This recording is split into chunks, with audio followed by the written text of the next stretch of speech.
You'd do the job, and then you'd go and she'd say, "I've got to come in and have a cup of tea," and we'd go in, and it wouldn't be just scones and cake. There'd be the works. Dark cake, brown, light cake. Oh, yeah. There'd be yogurt, everything on the table. That lady that used to play and then the she used to piano. play the piano. Everyone wanted to go there. She looked after her Lunch people. and a concert.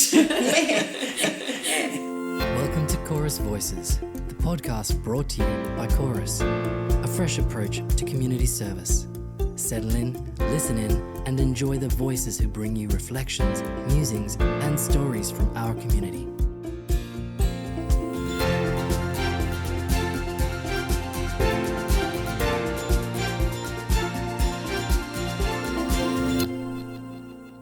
Hello and welcome to this edition of Chorus Voices. I'm Dan Minchin. And I'm Lou Forster. So today, Lou, is a sort of auspicious kind of day, I guess, from our perspective. This is our 50th podcast. Sure is. And so we decided we'd link it up with another 50th anniversary.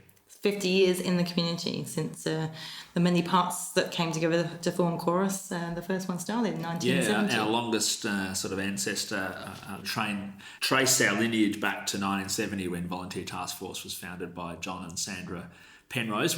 I guess they, from my understanding of the story, they'd lived in the UK for a while and been part of a group that had through volunteers, had wrapped around people living in the community and doing it tough. When they came back to Perth, they wanted to create something quite similar, where they had this vision of a team of volunteers, sort of doing the good work out in the community and enabling people to live their life and live the life they choose, I guess. And 50 years later, we're very much still doing the same sort of thing with the same sort of mission. Incredibly, that we're still doing a similar sort of thing, and we might pick up on that a bit later on. But let's jump to the first interview with a few stories from the early days from Jim Bennett, Wanda Bennett, and Jeannette Olsen, who met at Volunteer Task Force 18 years ago. Yeah, I think they were all part of a gardening team together, and now Jim and Wanda went on to become some of our longest serving volunteers, recently retired, and Jeannette continues to work within Chorus in a coordinator type role. We're in North Perth, which is basically where it all began for the three of you. The 1st of June 2002. And since then, of course, there's so many different experiences, and something will happen and there'll be a few tears or something, and we'll go home and we'll go to bed that night and we'll say, "Oh, wasn't that lovely lady? Wasn't she lovely?" And it was all good for us. I'm trying to remember that first day. What was that guy's name, the coordinator? Darren, right. And we were called out to one of the addresses, was nearly out to Wanneroo, because there wasn't a Wanneroo depot then. And it was so friendly. We'd done our hour's work, and then the woman come out with scones and stuff, and we think, geez, what have we got ourselves into? I'm going to get fatter. 5 or 6 years down the track was a woman. Husband had died about 3 or 4 weeks before, and for some reason we didn't know, and we knocked on the door and she didn't look too good, and then she said, "Oh, this is the first time you've been since my husband died," and she was getting a bit upset. So the coordinator said to the lady, "Well, look, would you like Wanda to come in and sit with you for the hour we're here and talk to you?" And that's what she did. And after, I don't know if it was when we got home or maybe a couple of weeks later, there was a note here saying that when we called, and with Wanda with her for that hour, talking to her, made her realise, I've got to get on with my life. And that's good. Yep. It's not only gardening we were doing, see, it was other things too. And It wasn't just about the gardening, it was interacting with the people. Social support. like we had a bloke who was, I think he would have been in his 90s, and he was an ex-army man, and it's the first time we'd been there. And at the end of the day, he's thanking us and starting to say, "Look, I'm always the one who helps other people." He said, this is the first time I've had to ask somebody to help me. And the tears started coming. Yes, don't worry. Yes, but you've made lots of friends, haven't you, over the years? We have. Yeah. So I can see there's a special friendship, like Jeanette, you and started it at the same time. Yes, I And started you're about still friends with- 6 months later, and we went out yeah. gardening a lot together and had lots of stories to Yeah. tell about the gardening. Because Yeah. Jeanette was a coordinator. Jeanette was a gardening coordinator then. And took Wanda out one day, she unloaded the lawnmower, turned around to look for her lawnmower. It was racing down the hill. Brand new lawnmower. So Wanda was after it. Lots of good things like that. Yeah. Wonderful volunteers, good staff. So it all started really here, but it was Dr. Penrose and his wife that came back from England after, in the 60s it must have been, because they started Yes. Volunteer Task Force in 1970, and it was in their front rooms where they met, and they had friends and they got volunteers and they cooked cakes and had raffles and all sorts of things to raise money to do this and go out and That's help right, people in yeah. whichever way they could. For stories of jumble sales being held in here and that sort of thing over the years, but it went from location to location. They used whatever homes and that they could get into, and then eventually bought this one.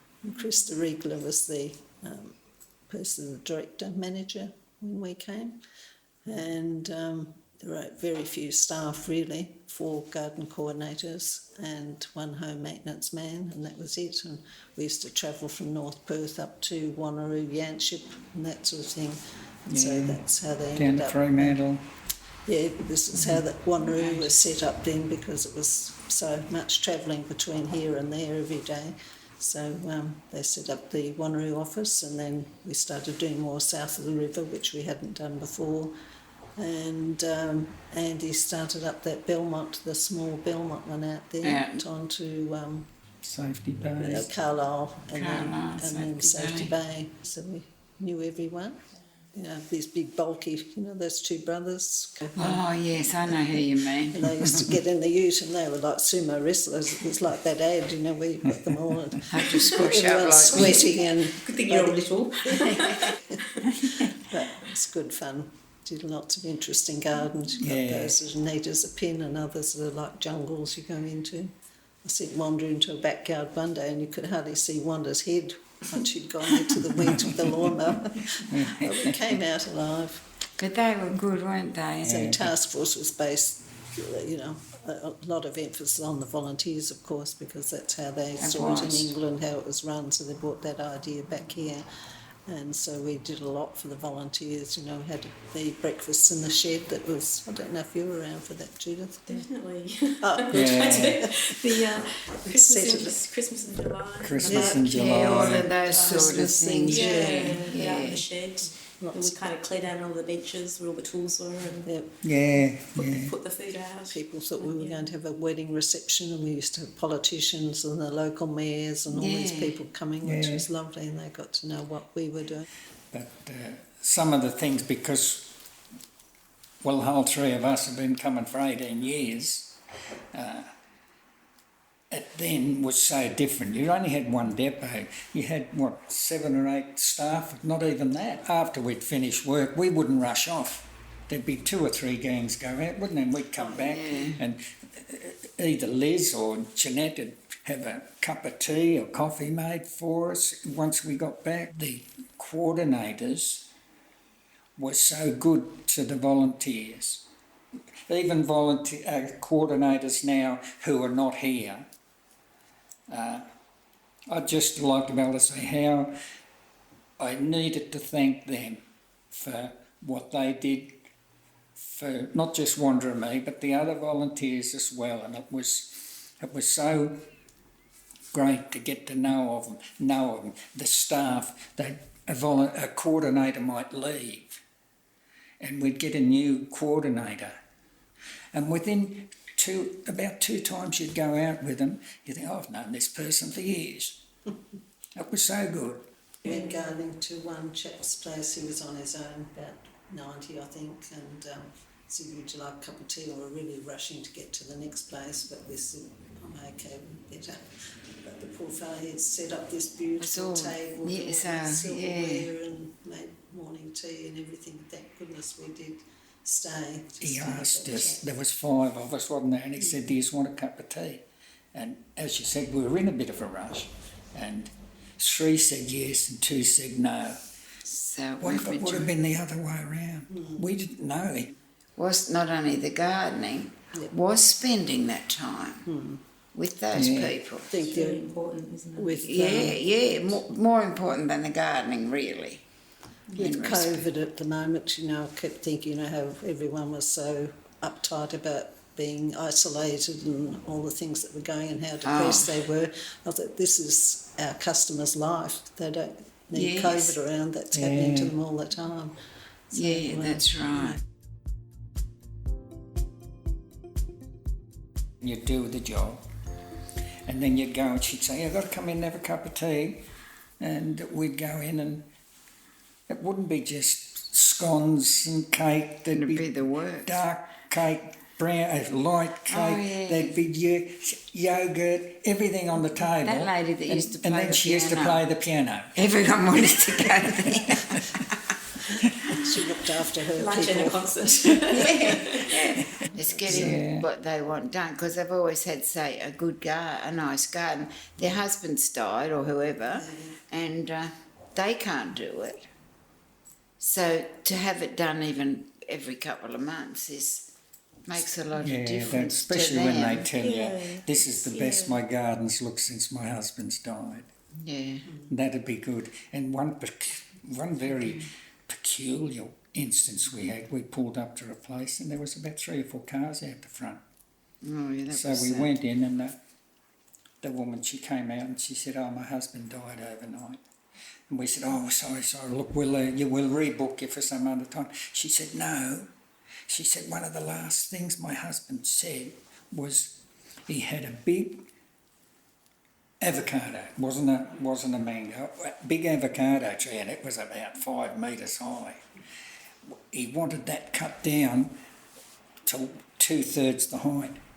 She said, even though he's died, she said, I'd like you to do that today. And we took home a bag. I think we took home about 200 or 300 avocados. We had them out there on the table. Like just when I started here, which is nearly 6 years ago, and you just come to work and there'd be all this fruit on the table, and everyone was sharing, just that kind of sharing from people's gardens, and you take home what you wanted, and other people would bring things in, even staff would bring things in, and that really community kind of. Yeah. I thought that was really lovely. Yeah, I think we still have that on our Yeah, we carpet. do. We still do that. I was bringing, say, 100 mandarins in every week for about a month. Jim and Wanda used to donate the vegetable box or fruit and vegetable box each Christmas for the At our raffle. party. That was lovely to hear from Jim, Wanda and Jeannette, and I particularly like the avocado story. It just shows that the work that we do with people is and connected to gardens and the outdoors is it's more than just the tasks that we do. That it's so important to people and makes up who we are. And it reminded me of when my nan passed away. We came out of the hospital and the blossoming plum trees were alive and well in April in the UK. And so over the years we all planted blossoming trees, but mine blossoms in about September. But I think of my nan every year then. So it's really important, our connection to people and to land. Yeah, and we try really hard to never forget that and think about the work we do in the context of the lives that people are living. And it's really that kind of, there's just a never-ending array of those sorts of stories that pop out of the work of Chorus. And I guess that also is reflective of the sort of rich tapestry, I guess, that Chorus is. It's made up of these multiple parts, groups, organisations that over the 50 years have come together, most sort of, I guess, notably or most spectacularly, I guess, in the 3-way merger that created Chorus. But all the way along, different organisations have become part of the group and they've been folded in, I guess. But always try to keep that connection back to the relationships that get established out there in the community. One of the more recent organisations that have come into the Chorus group was the Albany Senior Cits organisation, and our next story is coming from Ina Hart, who was with Albany Senior Cits for 17 years, or probably more like 16, until the merger with Chorus came along, and she's still with us.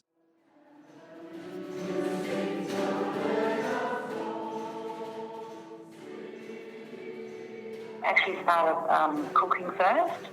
I cooked for about 2 years, and a position came up in the office, so that was offered to me. So, and I've been in the office ever since.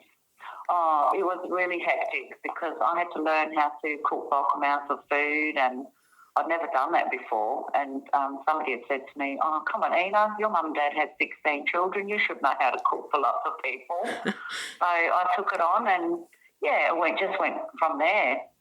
Oh, wow, the change has just been unbelievable, especially in the kitchen. We went from the old aluminium containers, hot food, to chilled food, which actually looks so much better. Looks more appetising than when I was cooking, that's for sure. We've actually managed to get more customers, and most of them have stayed on, so they must like the food, I reckon. So 17 years ago, you were delivering 130 meals on a Thursday? Yeah. Wow, and so it's gone down.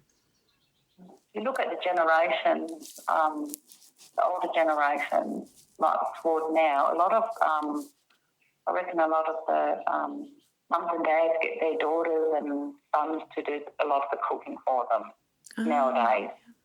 And less Yeah, reliance. I think it started probably with the wellness program that's many years ago, and it was encourage people to stay in their own homes and they would cook with the people instead of us having to deliver meals. I actually did that in the customers' homes. They would teach them, or they'd cook with them. We used to have a podiatrist here, a massage therapist, a beauty therapist. We don't have any of them anymore. And it used to be all the older generation.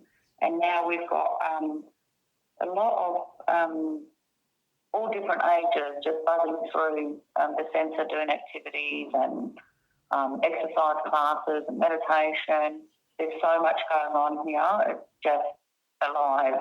It's beautiful. So 17 years ago, it was more of a senior citizens centre, and now it's just more a community centre, is it? I think so. It's become more of that. It's really great because, I mean, I'm not so young anymore either, and just seeing my age people coming in to do exercises, yeah, that's good. Yeah, there's been a lot of that, and I still see this old gentleman. If I see him in the street, he'll always say to me, "So, Ina, are you still married?" Because he's waiting to marry me, and he's about 100, I think. Oh. He used to come in all the time and ask if he could marry me. He's been waiting a long time. He's very patient. He will be, I hope. It's keeping him going, I think, waiting for you. I don't think my husband will be too pleased about that. All I do is see people coming in, smiling back at them and making a difference to them, to their lives, because sometimes I could be the only person they see. And I just love chatting to the old people. Yeah. And what is it about Chorus? What do you like about Chorus? I really love Chorus. We've got such a great team working here. There's 4 of us, and when we get like the people from Perth coming down, it's always so exciting because there's always new things for them to tell us and for us to tell them. So you really feel part of a big family, which I really, really love. Oh, we have lots of volunteers. I really love my job so much, and that's why I'm here. And all through the whole 17 years, it's just been something that I can do, and it's for me, and I can help other people. Well, that was great to hear from Ina Hart down in Albany, and it's nice to hear about the expansion of Albany Senior Sits to other parts of the Albany community, and this rich tapestry that keeps on growing. So I enjoyed that. Yeah, it's a real community hub type thing that we've talked about a few times on Chorus Voices, and it's very much a guiding principle of where we're trying to head as an organisation. Everything that's old is new again, right? You know, the whole vision at the moment, and we've talked a bit about the next iteration of Chorus is about local communities working together with Chorus playing a role, but it's as much in and of the community as it is about us. So that's why, you know, I really like that, what Ina was saying about the senior citizens going past being a meal service for older people to being a sort of hub of the community. Exactly. And I also like the thing that we pick up on at Chorus around talents and mastery, and that's a nice segue into our third story for our 50th episode, and that's Narelle Roberts, who was a support worker with Community First for 11 years, and she's also a customer, and she does some artwork, and that's where I met her at an art exhibition opening down in Mandurah, and you also have met Narelle at a similar kind of event. So let's hear from Narelle. I originally came from Southern Cross, so when I came down here to Mandurah, I had to look for work. So I got put forward from Centrelink to Community First International. And then they helped me do some studies and everything first. Then they asked if I'd like to work for them. I remember the first day I got to meet people at Community First when I was looking for a job, and it was full of hustle and bustle and excitement, and I didn't know at the time, but I got to meet Mark Furr, and he just came up and said hello, and said, I hope we can find you a job or another career that you would like to do. And I thought, thank you. And but no, I didn't know that I eventually get to be a part of that as well. So that was really beautiful. I'll always remember that. So I started working in 2009, then 2011, 2 days before Christmas, I was diagnosed with multiple sclerosis, and it was just pure heaven that I got to know how to look after myself and take better care of myself from being here at Chorus and Community First, because I got to work with people with ongoing disabilities. So then I knew how better to look after myself. And we did wearable art.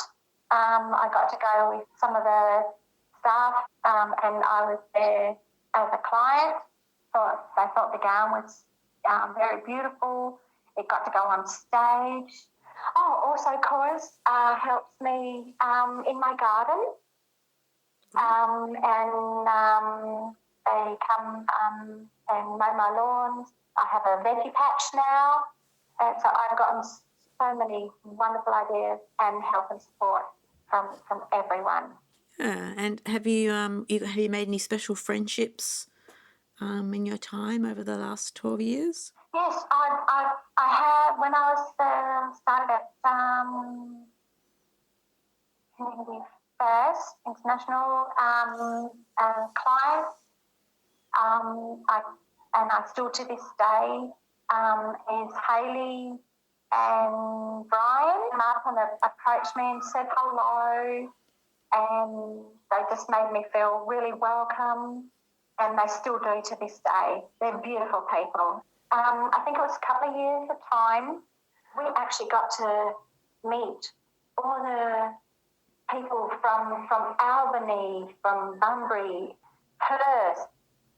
They all came down to the Performing Arts Centre here in Mandurah, and it was just it was beautiful. It was a rare honour just to meet them all. They just made you feel good. But I did meet Dan from Chorus CEO. He recently came down and seen us all here. At the time I was working on my mosaic tiling as a client, but he recognised me also as a staff and asked how things were. I just thought it was really nice that he took that extra 5 minutes just to come and say hi. I remember in 2010, at the time, I humbly accepted an award for helping one of my clients work on the computer. Sometimes she couldn't always get out to do her shopping and everything. So I suggested how would you like to do it online, where they come and they deliver their food on days that I don't get to come and take you out. So she got to learn how to shop online. When I come over for a cup and a chat, she'd say, we just need to do a little bit of shopping today because I got to order online, and she just hasn't looked back. So that was good fun. I look forward to seeing what 2.0 is, and just meeting more people and having a go at things and still being able to work here. Yeah, so Narelle, 11 years with the organisation, and obviously really has plugged into what she does on a day-to-day, week-to-week basis, as well as the bigger picture really around what we're trying to do at Chorus, which is, as I said a little bit earlier, and we've talked about in previous podcasts, is a lot about finding a way to become an organisation that is always about the local community, those relationships and the lives that people live, at the same time as being sort of robust enough to deal with all of the challenges that get thrown to us by the system and by the wider economy and sort of political landscape we work in.